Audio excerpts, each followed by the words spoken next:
Le port du masque avec les enfants, quel impact dans les enjeux relationnels et sur le développement du langage? Alors, il est évident que le masque a un côté assez contraignant pour les adultes et peut avoir un effet un peu inquiétant, un peu étrange pour les enfants. Mais c'est sûr qu'on peut essayer de faire en sorte de dédramatiser cet objet assez vite auprès des plus jeunes. En fait, il faudrait que le masque constitue une barrière aux microbes, c'est sûr, mais qu'il ne devienne pas une barrière à la relation. Voilà.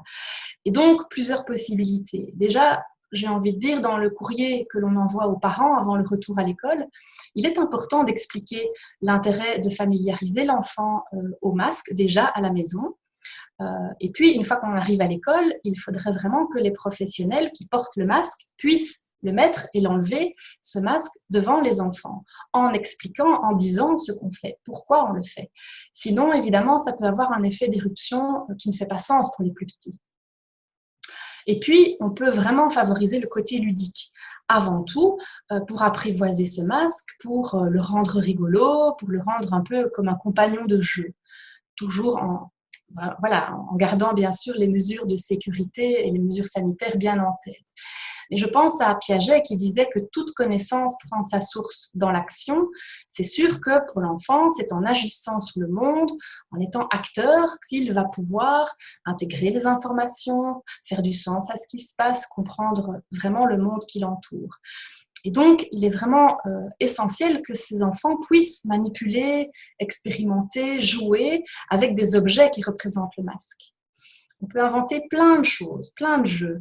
On peut découper des masques dans des papiers ou des cartons, les décorer et puis les porter avec les enfants et dire c'est comment qu'on fait quand on est fâché, quand on est joyeux, quand on est triste, etc.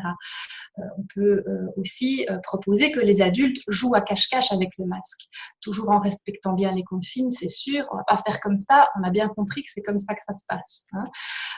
Puis on peut utiliser des morceaux de tissu qu'on a découpés et les laisser dans les jeux libres des enfants, dans les poupées, dans les valisettes de docteur.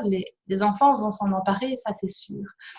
On peut aussi penser à faire des jeux de reconnaissance avec des photos qu'on aurait prises des adultes et des enfants avec et sans le masque. Donc, ils vont devoir appareiller les photos les unes avec les autres.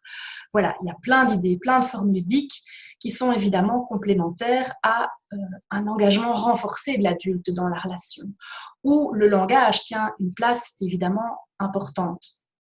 Et donc, il va être nécessaire de plus verbaliser, de bien articuler aussi, de parler clairement et d'exagérer un peu les mimiques du visage. Voilà, je pense que les adultes vont devoir un peu, au départ, théâtraliser les choses. Pourquoi ? Parce que le masque empêche quand même deux choses importantes.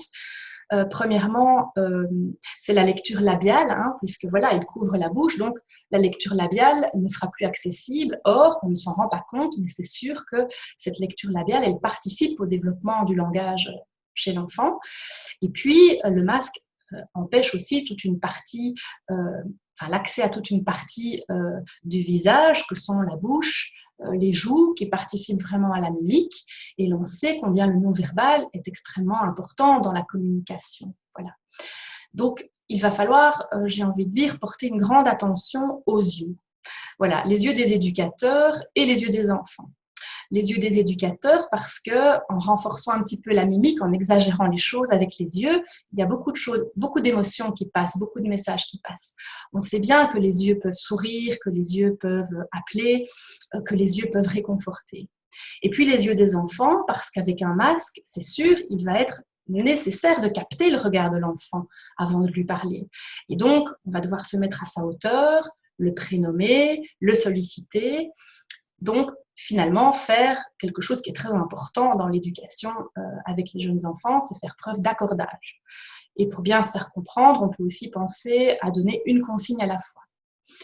Donc, pour soutenir le langage, oui, il y a encore autre chose auquel je pense, ce sont tous ces jeux extrêmement importants que sont les comptines, les jeux de doigts, les jeux de mots, les formulettes, et puis toute la littérature jeunesse aussi qui regorge vraiment de trésors. Alors, on pourrait se dire que quand même, ce qui est chouette, c'est que la répartition en petits groupes, ça aura un avantage.